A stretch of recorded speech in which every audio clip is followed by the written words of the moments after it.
Hello and welcome to another update video about Bitcoin. Yeah, Bitcoin broke out yesterday. We covered that already in a live stream and we covered that in the videos. So we've talked about that. And now it's all about where can Bitcoin go. So it looks as if Bitcoin is going to our target range there between 44 to 53K. That's of course not guaranteed yet, but it is the ideal Fibonacci extension zone for this third wave that we've been talking about for not more than a year, but pretty much since this wave one topped in April. When we then came down here for the first time, I think that is when for the first time I put this target on the chart. Before we dive deeper into the analysis, let us put the spotlight on our sponsor ChartPrime. ChartPrime is a service that offers a selection of specialized TradingView indicators designed to support you on your trading journey. The first one is the Market Oracle Pro. This tool, designed for precision, provides enhanced entry and exit signals along with 3 metrics aimed at deciphering market trends and optimizing your settings. Next, we have the Market Dynamics Pro. This unique tool merges ChartPrime's smart money concepts into a dynamic order block algorithm and is striving to provide a more accurate representation of volume. Lastly, the Prime Oscillators Pro. This trend-based oscillator offers a variety of market insights, including entry and exit points, overbought and oversold conditions, and potential reversal areas. That's a brief overview of what's new from ChartPrime. Stay tuned for more updates, and if you'd like to sign up with them, just follow the link in the description that offers you a discount. Thanks for watching. This would be the third wave breakout target. There was a chance already to break out in July. There was a chance to break out in July. Bitcoin bulls couldn't do it back then. It just reset a little lower and then is going now. And certainly, as I always say, the idea was that this was a wave 2 pullback. And in a wave 2 pullback, a lot of people are still bearish. And in a wave 2 pullback, a lot of people expect new bear market lows. And from what, in terms of what that's concerned, the wave 2 certainly did its job. So assumption is now that we are in a third wave. The problem is the structure isn't perfect. So therefore, I cannot rule out that this is some kind of a crazy high B wave. I will still leave that on the chart because it is just a risk, okay? But at the same time, we're just tracking bullish support to understand when things start to break. We take a look at that on the shorter time frame wave count, but also in terms of next targets or so, what you need to understand is that there was, if we look at the VRVP volume profile, the breakout point was well known, okay? So the idea was that when Bitcoin breaks out, it can keep going and it might even keep going to that white target box. So I also don't know if this is now the moment to get there. No idea, okay? But as long as support is holding, which we're tracking, we should get to this target projection. And it was certainly the right decision to be focused on the upside here on the daily time frame and to track those bullish structures. As I said yesterday, a lot of people were still expecting new bear market lows. And honestly, they can still happen, but that's completely the other direction, right? So it feels a bit foolish to still hang on to that. We don't want to fight the trend. I did explain that in yesterday's video. We don't want to fight the trend, and when the price is showing us we should go with the trend, then we do that, okay? That's just what an analyst has to do. There's no point trying to interpret something into this, which just isn't there, especially as long as we're holding bullish support. What I wanted to show you is that obviously after the breakout, which is one thing, that was the technical level, okay, which obviously did lead to a rally, which had to be expected after a breakout.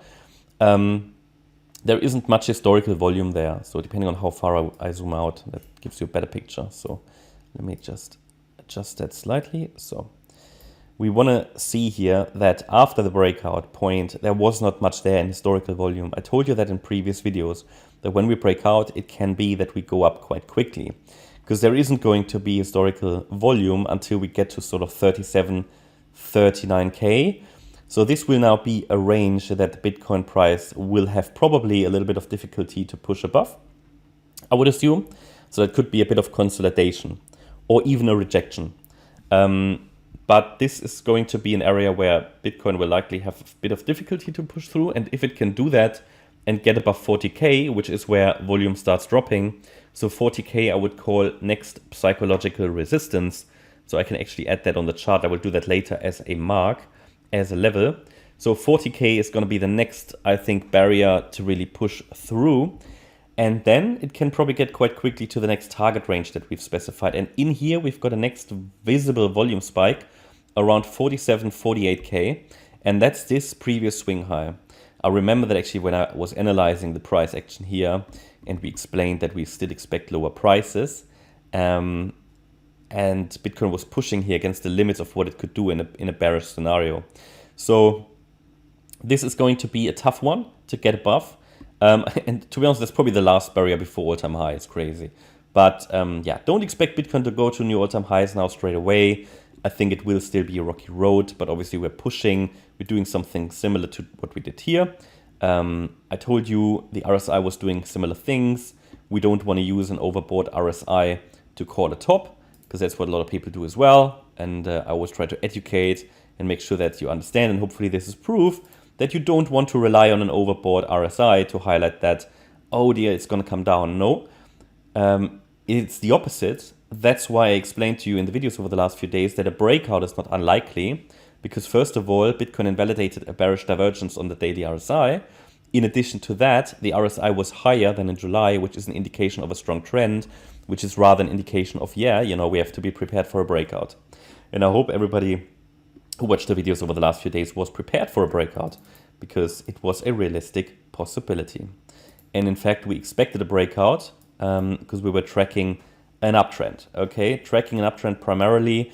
Yes, I would have preferred a pullback, but the market hasn't given us one yet.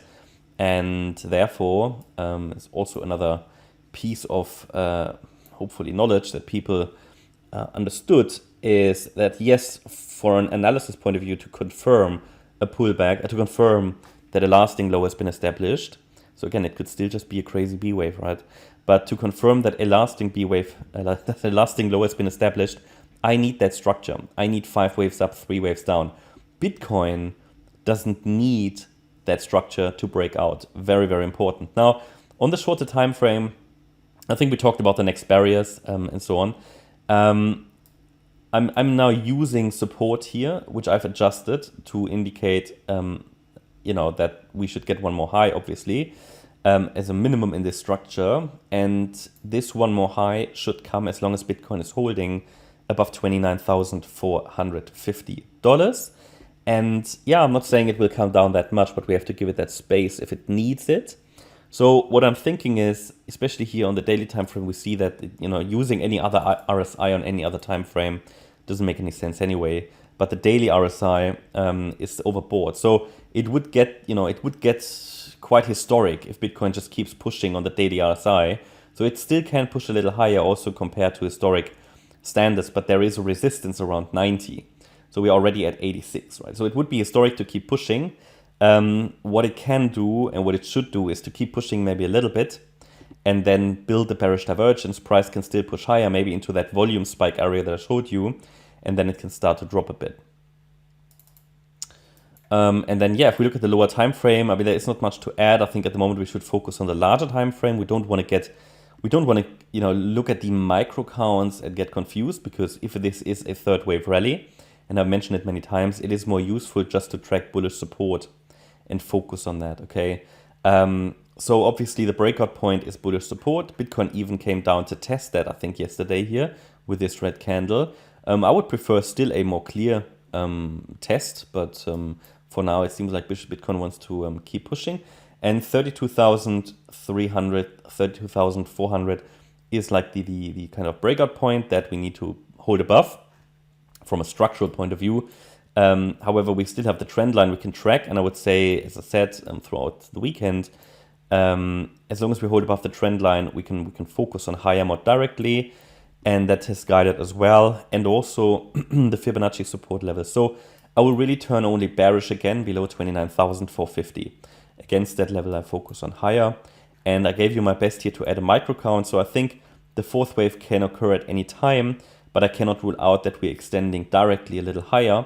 And for anybody who wants to use micro support levels, honestly, best I can do for you is to give you here this micro support area, which however is a bit unreliable.